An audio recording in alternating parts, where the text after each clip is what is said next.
જય શ્રી કૃષ્ણ, જેનીસ કિચનમાં આપનું સ્વાગત છે। તો ફ્રેન્ડ્સ, આજે આપણે બનાવવાના છે મેંદાની પૂરી। જે ફરસી પૂરી જાડી આવે છે એવી નહીં, પણ પાતળી અને એકદમ સરસ ક્રિસ્પી બને એવી આજે આપણે મેંદાની પૂરી બનાવવાના છે। તો હું કઈ રીતે મેંદાની પૂરી બનાવું છું એ આજે તમારી સાથે રેસીપી શેર કરવાની છું।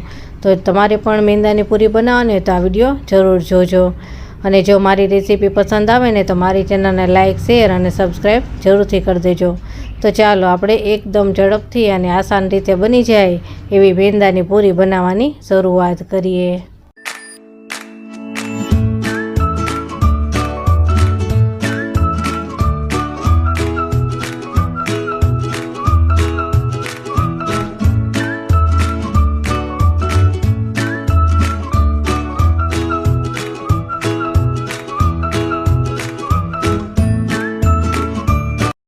તો અમે એક મોટા વાસણની અંદર 1.5 કિલો જેટલો મેંદાનો લોટ લીધો છે। તો આ લોટ હવે આપણે બાંધવાનો છે અને આની અંદર શું શું નાખવાનું છે એ જોઈ લઈએ। તો આ 1 ચમચી જેટલો અજમો છે। અજમો છે ને મેંદાની પૂરીમાં બહુ સરસ લાગે। ઘણા લોકો ખાલી જીરું નાખતા હોય, અને જીરું ને અજમો બે નાખો હોય ને તો બે નખાય। આ રીતે થોડોક હાથમાં ચોળીને નાખવાનો। અને આ છે 4 થી 5 મરી છે ને આ રીતે અધકચરા ખાંડી લીધા છે। સાવ પાવડર નહીં કરવાના, આવા અધકચરા હોય ને એટલે સરસ લાગે। તો આ નાખી દઈશું। અને 1 મોટી ચમચી જેટલું મીઠું લીધું છે। મીઠું તો સ્વાદ પ્રમાણે તમને ફાવે એટલું નાખી શકાય, પણ આ પૂરી સેજ ખારાશ પડતી હોય ને તો ખાવાની વધારે મજા આવે, એટલે મેં 1 ચમચી જેટલું લીધું છે।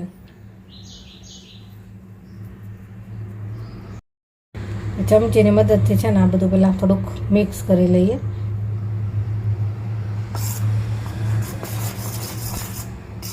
મિક્સ થઈ ગયું છે। અજમો, જીરું એ બધું તમને વધુ ઓછું ફાવતું હોય ને એટલું નાખી શકાય। મરી ને બધું, ઘણા લોકો લવિંગ પણ નાખતા હોય છે। લવિંગ નાખે ને તો એ સરસ લાગે। લવિંગ નાખવા હોય તો લવિંગ નાખાય ભૂકો કરીને। હવે આ 4 ચમચી જેટલું મેં કુકિંગ ઓઇલ લીધું છે। તેલ વધારે નાખશું એટલે મેંદાની પૂરી છે ને એકદમ સરસ ક્રિસ્પી બનીને તૈયાર થશે। તો બધું જ તેલ આપણે એડ કરી દેવાનું છે। તો આપણે આમાં પહેલાં મોણ દેવાનું છે સરસ રીતે। લોટમાં તેલ એકદમ સરસ રીતે મિક્સ થઈ જાય ને એ રીતે મિક્સ કરી લેવાનું છે। મોણ જેટલું વધારે દો ને એટલું સરસ પૂરી બને ક્રિસ્પી। અને જો તમારે ઘીનું મોણ નાખવું હોય તો ઘીનું મોણ પણ સરસ રહે, એનાથી તો એકદમ વધારે ક્રિસ્પી બનશે। બસ આ એકદમ સરસ રીતે મિક્સ કરી લઈએ। તો જો સરસ મોણ દેવાઈ ગયું છે। આ રીતનું મોણ દેવાનું મુઠ્ઠી પડતું, એટલે સરસ પૂરી બનશે। બસ હવે આની અંદર આપણે થોડું થોડું પાણી એડ કરતું જવાનું છે અને આનો લોટ બાંધવાનો છે। અને પાણી આપણે ગરમ પાણી નથી લીધું, નોર્મલ પાણી જ છે માટલાનું। થોડું થોડું એડ કરશું અને લોટ બાંધવાનો છે। અને લોટ બહુ ઢીલોય નહીં, કઠણય નહીં, એવો લોટ બાંધવાનો છે। બહુ વધારે પડતો જો કઠણ લોટ બાંધી નાખ્યો હોય ને તો એવું થાય પૂરી વણતી વખતે બહુ તકલીફ પડે, પૂરી વણાય જ નહીં। આપણે મીડિયમ થાય એ રીતનો લોટ બાંધવાનો છે। પાણી થોડું થોડું જ આપણે મિક્સ કરતું જવાનું છે આ રીતે।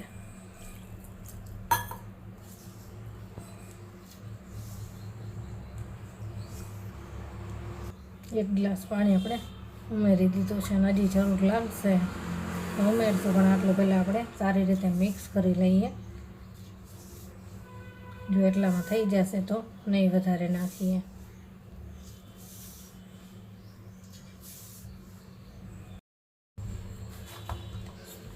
તો જો લોટ બંધાઈ ગયો છે, આ રીતનો કર્યો છે આપણે, બહુ કઠણય નહીં અને ઢીલોય નહીં, એ ટાઈપનો છે। અને હવે આની પર આપણે થોડુંક તેલ લગાવી અને ફરીથી મસળી લઈએ। થોડુંક તેલ નાખી દઈએ, પાછળ થોડુંક મસળી લઈએ।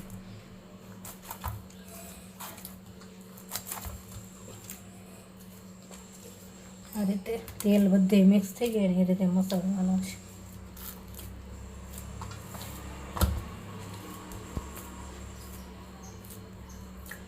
લોટ જેટલો સારો મસળાય ને એટલી પૂરી સારી થાય।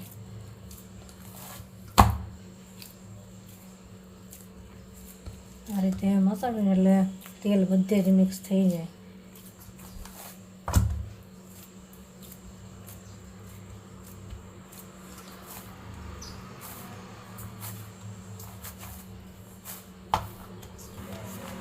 તો બસ લોટ જો તૈયાર છે, એકદમ સરસ, કઠણ નહીં ઢીલોય નહીં એ ટાઈપનો. અને આને કોઈ આપણે રેસ્ટ આપવાનો નથી, તરત જ પૂરી બનાવવાની છે. તમારે જો રેસ્ટ આપવો હોય તો આપી શકો, પણ આમાં તરત પૂરી બનાવવાને તો એ તરત જ સારી જ થાય છે. તો આપણે શરૂઆત કરી દઈએ. આ લોટ છે ને આપણે કપડું ઢાંકેલું જ રાખવાનું, નહીં તો છે ને તરત સુકાઈ જાય ઉપરનો પડ. એટલે આ રીતે ઢાંકવાનું, જેટલો જેમ જરૂર પડે ને એમાંથી લેતું જવાનું. આપણે છે ને 4-5 લુવા પહેલાં લઈ લઈએ. જેવડી તમારે પૂરી બનાવી ને એ પ્રમાણે લઈ શકાય. આપણે આટલો લીધો છે. આ રીતે એકસાથે જો તમે આવા લુવા કરી અને મૂકી દો ને થોડા થોડા 10-15 ને ફટાફટ પૂરી વણાય. આપણે 3-4 કરી લઈએ. અચ્છા ને મીડિયમ સાઇઝની પૂરી બનાવવાની છે, બહુ નાની નહીં અને બહુ મોટી નહીં એવી. જો આવડી આપણે કરી લઈશું. અને હવે વણી નાખવી. તો આપણે આ એક લુવો લઈ લીધો છે અને થોડુંક તેલ લગાવી દઈશું. આમાં કોરા લોટનો આપણે બિલકુલ ઉપયોગ નહીં કરવી, તેલ જ લગાવવાનું. નાને વણી લઈએ. બહુ જાડી નહીં, બહુ પાતળી નહીં, એવી આને આપણે વણીશું.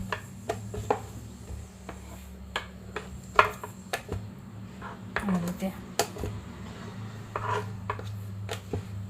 આ થોડી પાપડ જેવી થાય ને, પાતળી અને કડક, એટલે બહુ સરસ લાગે. જે ઓલી ફરસી પૂરી જાડી બનાવતા હોય છે એના કરતાં આ વધારે આસાન રીતે બને અને સરસ લાગે. જો આ રીતની વેણી છે, આટલી જાડી, બહુ જાડી ને અને પતલી ને એવી બનાવી છે. આમાં છે ને આપણે કાંટા ચમચીથી આ રીતે હોલ કરી નાખવાના, એટલે પૂરી ફૂલે નહીં અને કડક સરસ થાય. તો આ રીતની પૂરી આપણે બધી બનાવી લઈએ. બધી જ પૂરી વણાઈ ગઈ છે અને હવે આને ફ્રાય કરવાની છે. પૂરી તળવા માટે તેલ ગરમ મૂકી દીધું છે અને તેલ આપણે બહુ વધારે પડતું ગરમ નથી થવા દેવાનું, નોર્મલ, વધારે નહીં ઓછું નહીં, એવું મીડિયમ તેલ ગરમ કરવાનું છે. જો વધારે તેલ ગરમ હોય ને તો પૂરી સીધી જ બળી જાય. અને પૂરી તળતી વખતે ગેસનો તાપ છે ને આપણે એકદમ ધીમો રાખશું. તેલ ગરમ થઈ ગયું છે અને હવે આપણે પૂરી તળવાની શરૂઆત કરીએ. તેલ એકદમ બહુ વધારે પડતું ગરમ નથી, નોર્મલ છે. અને ગેસનો તાપ પણ આપણે ધીમો રાખવાનો છે. ધીમા તાપે આ પૂરી તળશું ને એટલે એકદમ સરસ ક્રિસ્પી થશે અને કલર પણ એનો સારો આવશે. જો તમે ફૂલ તાપે આ પૂરી તળશો ને તો તરત જ લાલ કલર થઈ જશે, અને ધીમા તાપે તળશો તો વ્હાઈટ જેવો સરસ કલર આવશે અને ક્રિસ્પી પણ સારી બનશે. તો આ રીતે થોડી વાર એને પલટાવતા રહેવાનું, અને જ્યાં સુધી થોડો ગોલ્ડન જેવો કલર ન આવી જાય ત્યાં સુધી આને આપણે ફ્રાય કરવાની છે. અને એકસાથે વધારે પૂરી પણ નહીં નાખવાની. જો એકસાથે વધારે પૂરી તમે એડ કરશો ને તો તેલનું ટેમ્પરેચર પણ ઓછું થઈ જાય અને પૂરી સારી નહીં તળાય. તો જો હવે આ રીતનો કલર આવી ગયો છે, થોડો આછો ગોલ્ડન થાય એવો કલર આવવા દેવાનો, અને જોઈને જ ખબર પડી જાય કે આ પૂરી સરસ ક્રિસ્પી બનીને તૈયાર થઈ છે. તો આ જ રીતે આપણે બધી જ પૂરીને તળી અને પ્લેટમાં લઈ લેવાની છે. તો આ પૂરીને આપણે પ્લેટમાં લઈ લઈશું અને આ રીતે બધી જ પૂરી ફ્રાય કરતા જઈશું અને પ્લેટમાં લેતા જઈશું. આ પૂરીને તમે ચા સાથે ખાશો એટલે ખૂબ જ મજા આવશે, અને એમનામ ખાશો તો પણ મજા આવશે. એટલી સરસ ક્રિસ્પી બનીને તૈયાર થાય છે અને ટેસ્ટમાં તો ખૂબ જ સરસ લાગે છે. જે આપણે જાડી ફરસી પૂરી બનાવતા હોઈએ છીએ એના કરતાં પણ આ પૂરી વધારે ટેસ્ટી લાગે છે. જો તમને રેસીપી પસંદ આવી હોય ને તો વિડીયોને લાઇક, શેર અને સબસ્ક્રાઈબ જરૂરથી કરી દેજો. તો હવે હું તમને એક પૂરી તોડીને પણ બતાવું કે આ પૂરી કેટલી સરસ ક્રિસ્પી બનીને તૈયાર થઈ છે. જોતાં જ ખબર પડી જાય કે આ પૂરી એકદમ સરસ ક્રિસ્પી બનીને તૈયાર થઈ છે. તો કેવી લાગી આ રેસીપી જરૂરથી જણાવજો, અને ફરી મળીશું નવી રેસીપી સાથે. ત્યાં સુધી બધાને જય શ્રી કૃષ્ણ.